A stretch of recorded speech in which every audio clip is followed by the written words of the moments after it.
all we're thinking about is local.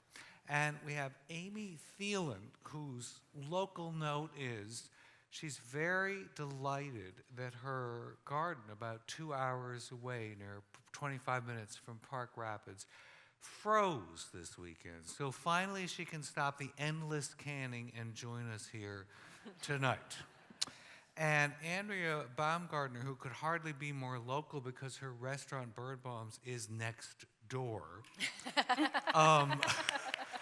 And I was so longing for a bagel from the first moment I heard about those bagels, and I was not disappointed. In Thank fact, God. I think we want them all right now. We were all enjoying another local specialty, which is one of the best chocolate mousse cakes I've ever had from Nicole's, because it is Andrea's birthday today. Yep. So we can all wish her a happy birthday, and you can go order. Thank you. And you can go order a cake from Nicole's, because I've almost never had a better cake. And my only local color is the tie I bought not 1 hour and 20 minutes ago at Halbertstadt's down the street, because I had to, because we're right here on the main street of Fargo. So in evolving a definition of local, often you go someplace else and you think about what are the influences that do and don't resonate with me and correspond with what I grew up with. Both of you did grow up here or near here, but you went out into the wide world and cooked professionally and were exposed to lots and lots of influences. Now you're right here. You're actually next door. You're 2 hours away, writing nationally known and award-winning cookbooks. What have you brought back? And tell us about your travels, what you learned, and now what you're cooking now. Sure. Well, I think how I originally became interested in cooking, I've always been a good eater, and so I think maybe that's my original entree into wanting to know about food and how to cook. But in college, I had the opportunity to travel abroad, and I lived in France.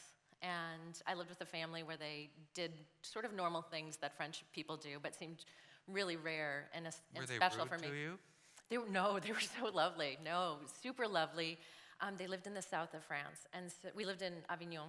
And so they were so market-driven, and the mother Michelle, she still cooked everything, and we ate these amazing meals every day, which her kids were just sort of not even interested in, and I just ate and ate, and I thought, this is amazing. This is crazy that they eat like this, and they had eggs and milk sent from Corsica, and just all of these things that just sort of blew my mind. And so when I came back, at a certain point I decided to go to cooking school and went to San Francisco, and cooked in San Francisco for about 4 or 5 years, and then moved to Los Angeles and cooked there, and then came back to Fargo to help open the Hotel Donaldson. And one of the things I was able to bring back to Fargo was sort of that French sensibility, which I'd also had the opportunity in the Bay Area of doing my externship at Chez Panisse. And so, in the Bay Area at that time too, which was about, oh gosh, a long time ago, like 25, 30 years ago, local food was really like getting local ingredients and shopping at markets and really thinking about the provenance of ingredients was becoming really important. And so coming back here, I think what I brought back was sort of that sensibility, which is what is already here, what can we use that's already here. How does that translate into what is on the menu at Bird Bombs? Well, then Bird Bombs is a different story, sort of. So there was... I've got plenty of local looking stuff. So contradictory. What's interesting about Bird Bombs, I guess, is that evolution is, at Hotel Donaldson, we really tried to think about what's farm cuisine or what's Great Plains or prairie cuisine. What can we do that's from here? And then I had another restaurant called Green Market, and it was still very local driven. And we're locally driven at Bird Bombs, but the food is sort of a mishmash of my background and my husband's background. And my husband is Jewish, and my family is German Icelandic. So it's kind of the more sort of, I guess, recognizable part of our menu is probably the more Nordic part. And then the bagels and the knish and the matzo ball soup are sort of the thing that's maybe exotic, but I think people have completely I guess they've completely accepted it, even though it's maybe not part of our local cuisine. But when broadly. you say normal is Icelandic, and we were talking about the various influences and the Scandinavian influences here, so that seems normal to people because they've grown up with it. But when you were down the street at the Donaldson trying to think what's Great Plains, and in fact in our pre-discussions we've thought, okay, what is this region called? So we're going to come up with an answer by the end of this panel, and you can all make that your questions. Wasn't that part of what you also wanted to include on that menu at the Donaldson?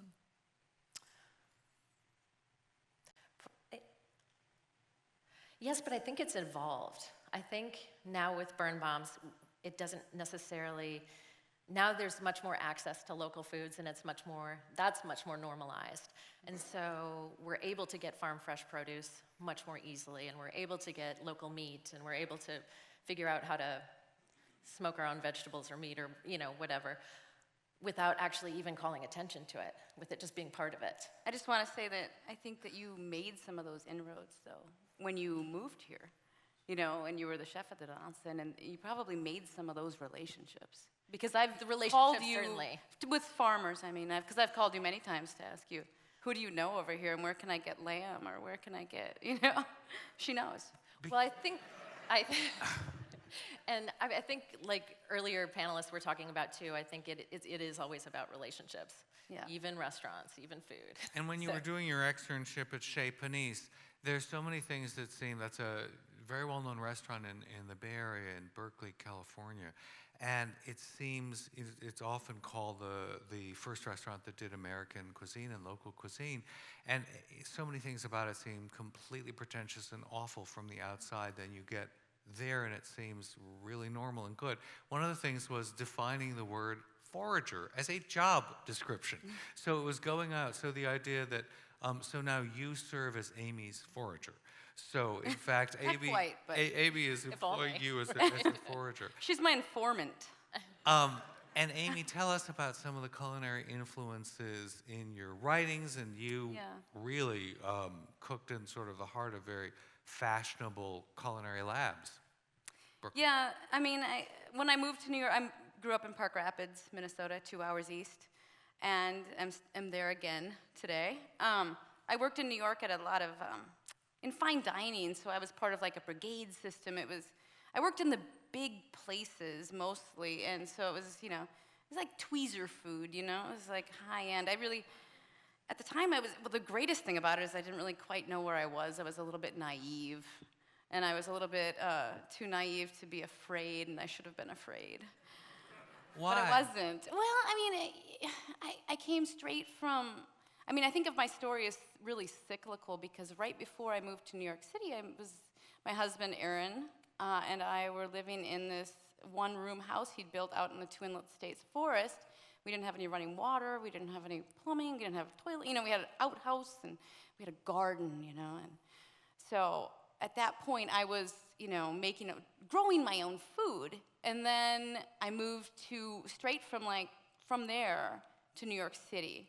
So there was no time to be afraid or think, oh, who am I cooking for? And my internship was at the best restaurant in the city, and I walked in there without any fear, and I don't know, I've been dealing with that erosion of it ever since, but it was, that was a good thing, though, because what I realized at that time, it was an Austrian restaurant, and it was staffed by all of these Austrians, and they had come from Michelin 3-star restaurants in Europe, which are very rural, and I had come from a rural place. And so I feel like that ruralness is what connected me to these chef guys from Europe who had been cooking in an apprenticeship program since they were 13 years old. I realized that I kind of knew what the sprouts looked like because I'd spent some time growing my own, and I had there's a lineage, and it really was about the ingredients. And so when I came back 10 years later to Minnesota, and I realized that I really wanted to grow my own potatoes again because they really taste the best, And it was really a lot of those ingredients that drew me back and gave me a lot of hope, oh my gosh, our food, our cuisine here is just as good as any place else. We have all of these materials. It is. But was this restaurant Wald? What was the restaurant? Oh, the restaurant in New York City? Yeah. It was called Danube. Oh, it was Danube. So I worked for this chef named David Boulay. I mean, just as an example why I thought I was green, the first day I was like, Chef Boulay. That's wrong. Well, he is from Connecticut. But I want you all to know I grew up 15 minutes from where David Boulay grew up in rural farming, northern Connecticut. Yes, And Connecticut. we would have said Boulay too. So where he grew up, that's it. But what of that food resonated with you as tasting like you're from a meat family? You were telling me 4th generation meat smokers under Thielen Meats of Peers, yeah. Well, it was an Austrian restaurant, and my family is French Canadian, German, and the Germans are really more from Austria. And the sausage we make is really from like that Austria-Czech borderland. And so a lot of the flavors at that restaurant really, really like hit me in this kind of spinal, deep way, like when I smelled the brown butter or when I saw, they were grinding the poppy seeds like my grandmother had done, like with the crank machine, and it smelled kind of fruity and kind of moldy and really good. And, those things, they were very visceral to me. My grandmother ground poppy seeds too. So I mean, maybe all of our grandmothers actually ground poppy seeds. What did you take home with you, and then what did you find? And I'm going to ask the same thing of you, Andrea. When you came back from this fancy but in place, very simple and natural French experience with a family, but it sounds fancy to us because who has time for all those meals? So homemade from scratch and everything local. How much of it did you feel you were able to translate and bring back to here?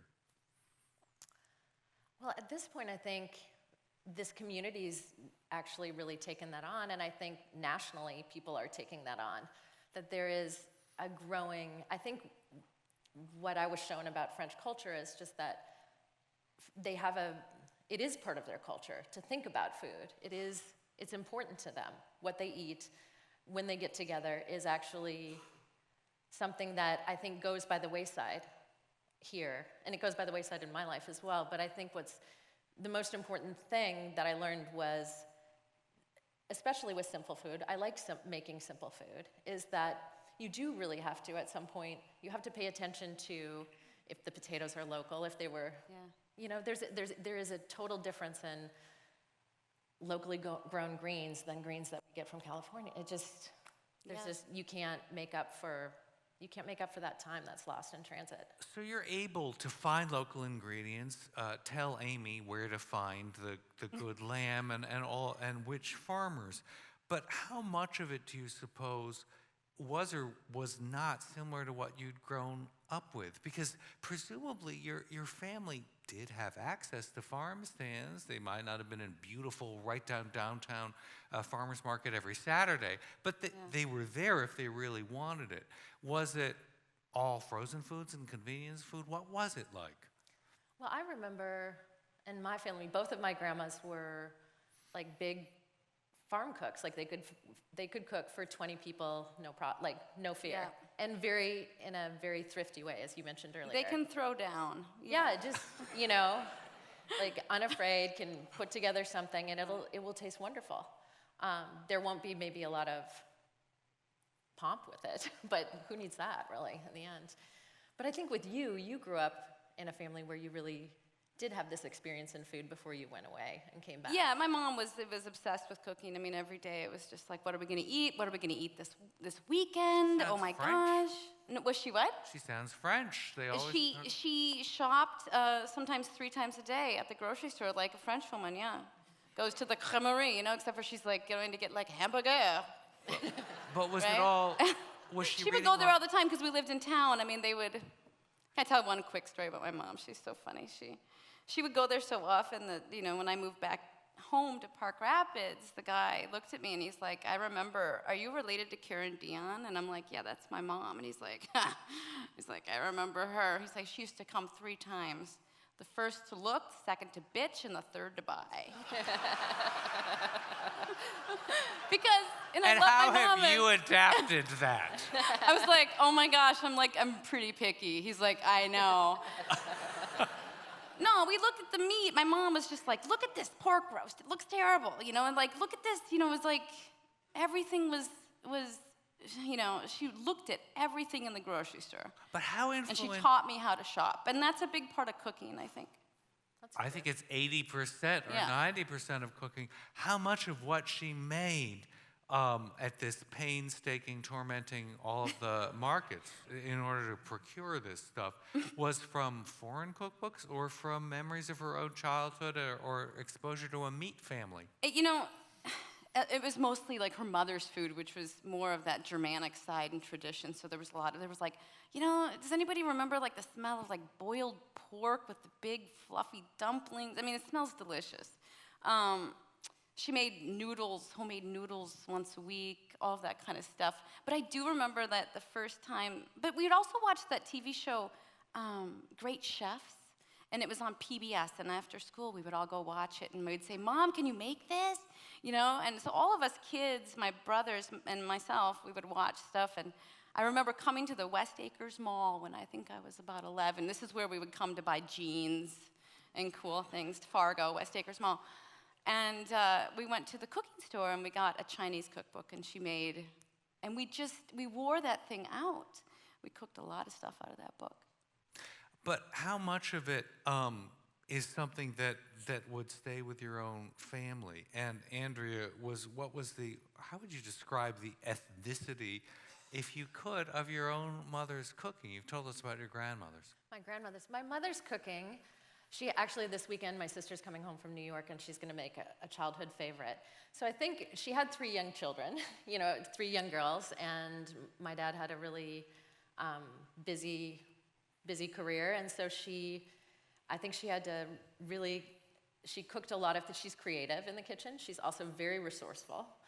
I think when we were younger, she stuck to, and she's here, she can maybe correct me. I can't find her, but that's what parents if I'm are incorrect. But she would make things that, of course, were more like one dish. I remember the thing she's making this weekend is a spaghetti pie. It's very rich, very good. And even as a child, I loved eating, so. But was it anything that you thought was influenced by this region, or was it just thrift, expedience, feed my family? No, I think there's definitely, I think in my family what I see is she's a wonderful baker, and her mother was a wonderful baker, and I think that's very much a part of the Scandinavian tradition, is really being incredibly artful with baking and loving sweets, which, I feel like in Fargo, we have 2 bakers at Birnbaum's right now, and I feel like we've expanded the sweets because I feel like there's never any end to people wanting sweets in Fargo. And you're so right. No, it's like, why I don't not? think there's any end to people wanting sweets, period. No. Okay, true. Maybe. Especially your rugelach. And not to mention the black and white cookies. Who's had the black and white cookies next door at Birnbaum's? So you owe it to yourself in the next few days to go get one with rye flour. I have nothing to do with that recipe, but yes, they're wonderful. Also, the lemon bar is really good there. Oh my God, the lemon bar. Yeah. Sorry. With double thick. But certainly the rugelach is an adaptation. You're making a new kind of cuisine, because if you go to New York and find black and white cookies, they are a very fluffy sponge cake, terribly sweet, very airy, and the best part is the icing, the chocolate or the white icing. It's not even vanilla, it's just white. You actually have substance in yours, and you put rye flour in it. Rye flour from here. Yes, and that is all Monica McCoy. Actually, one of our pastry chefs. Yeah, she's an amazing person, and it was her idea. And frankly, I think the charge was, I wonder if we can make a black and white cookie that tastes good. New York black and white cookies are pretty good, but yours I think these are better. better. Yes, no, there's no question yours is better. Amy, when you've come back from your fancy Brooklyn experience in Bouley, or as he liked to say, Boulet, what did you find adapting of your mother's recipes? Or was it easy for you to slot back in because she was already such a demanding and careful cook to what you'd grown up with? I mean, I think I kind of melded those two things when I came back. You know, I mean, I took what I'd learned about precision and working quickly from professional kitchens. But, you know, even before I got there, when I first moved to New York, when it came to cooking, I worked pretty hard for my mom. So I knew how to do that already, but it's really about the work ethic, for one thing, and secondly, that devotion to ingredients. And I mean, I can't really unwind who I learned it from. It kind of all came together. I feel like my mom was already doing that, and then I just learned how to do it in a professional way, or that it was, I don't know, that it was so great. And once I got to New York, I realized, I'm like, God, the food I grew up with was pretty darn good, you know? And so when I moved back, that was really my mission. And Andrea, when you started working at the Donaldson and had different colleagues and cooks working in your kitchens here with you, did they bring different foods that surprised you because you didn't know that they'd been around you all the time? Yes, absolutely. And it happens to this day. I think that's the exciting part of being part of a group or part of a community that works together, is that people, but I've actually, the things that are springing to my mind right now are some of the farmers. Some of the farmers who have brought me things that I'm like, what is, like, I have no idea what this is or how to use it. And they'll give you an idea, or they'll sort of send you on your way. And now, of course, there's the internet, so you can usually find information on any substance out there. Black celery root? Is it kohlrabi? What is it? What are some of the things? Well, we've had a lot of interest from one of our farmers. We get a lot of interesting grain, and so lately, I would say in the last 6 months, we've gotten some interesting sort of ancient grains that she's growing in partnership with. I don't know if this one is with Row 7, but she's doing some different sort of heirlooms, and she's just an experimenter. And so sometimes we get the fruits of her experiments. Is it she who rides her bike over the oats? Oh, this is Doubting Thomas. It is actually. So good. The oats are so good. Yeah. Yes, it is she who hand does the oats. Yes, she has a bicycle-powered oat flattener. What is it? And they sell them in packages at Birnbaum. Yeah. So you owe it to yourself to have locally grown, bicycle-flattened oats. So have we got questions in the audience? The ideal being that we will have two at once so that we can have a nice potpourri and variety. We've got one there. Who wants to raise her hand? And we have one right across. It's going to be so easy for the mic runners because you're right next to each other. So we'll ask two at once and then answer them. We'll start with the lady because she has the mic in her hand. So tonight, as we've been hearing all of the people share with us, something that keeps coming to my mind is being seen. So we talked at first with TNT and Special Olympics and seeing those individuals and celebrating those individuals. Then we had Kirsten and John up there and talking about better conversations, better arguments, and seeing the other person. And now here we are on food, and we're talking about the history that each of us bring with the food that we grew up with and that we ate. And what I'm thinking about as we're sitting here is, how are you, as professional food writers and providers, how are you helping rewrite that history to include the new people, the immigrants, the diversification that's happening in our community, because we're eating less and less at home and more in your kitchen.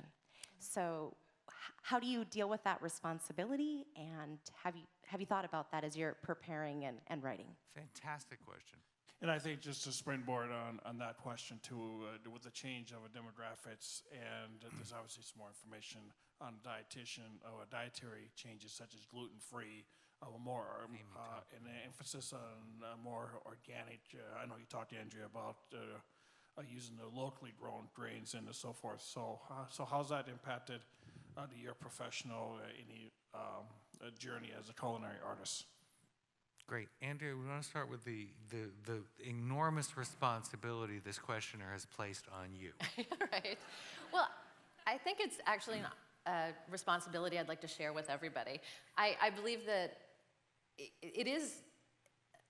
there is a lot available in this community that sometimes there are a lot of new people coming here who are opening restaurants and are cooking amazing food in places that we don't maybe get as much press or are harder to get to.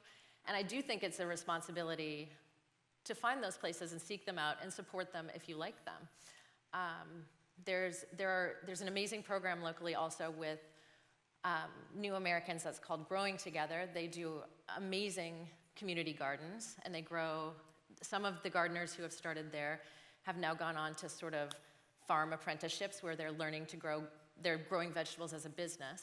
But yeah, I think there is a lot of, I hope that I will sort of handle that responsibility wisely.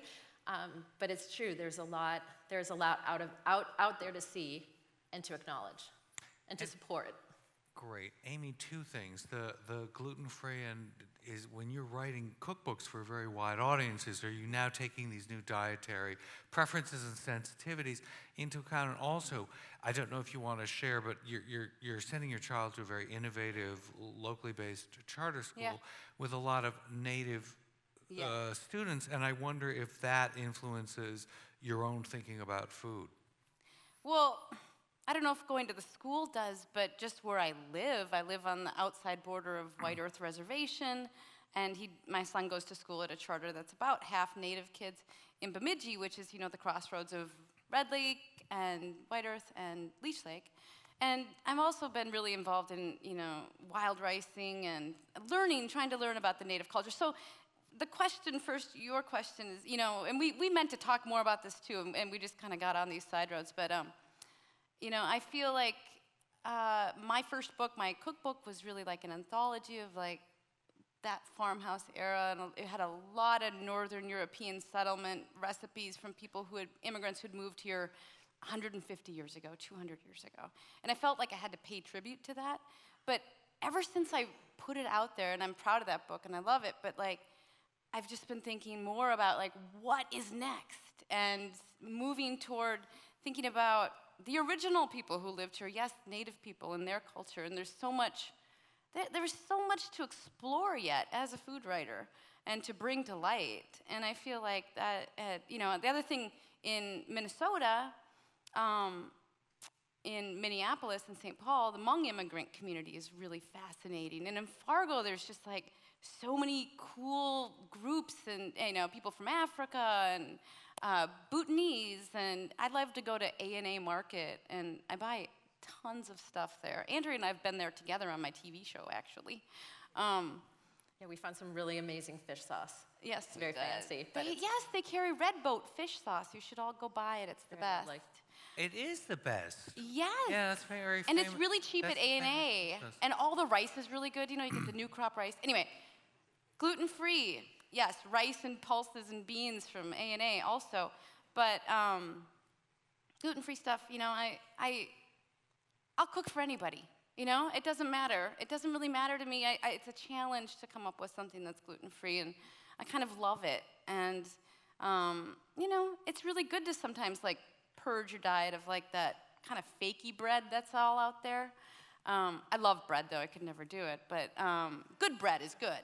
But sometimes, just like that hamburger bun, do you really need it? Is it that good? Really, no. And Andrea, are you adapting your menus at all to gluten-free, as in the rugelach and black and whites that I urge you all to try tomorrow? And the bagels. We actually have quite a few gluten-free items on the menu, and vegan and vegetarian. I did notice all that. But we don't make gluten-free bread. No, So. because the general advice to people who need to avoid something is don't look for ersatz substitutes, just look for something else that you will enjoy. But because we're at time and because John will kill me and never invite me back to Fargo if I don't end right now, and I do wish to come back to Fargo, I want to say you've enriched us with your questions, and you've enriched Fargo for being here. Thank you both you as for well. coming. Yes, thank you.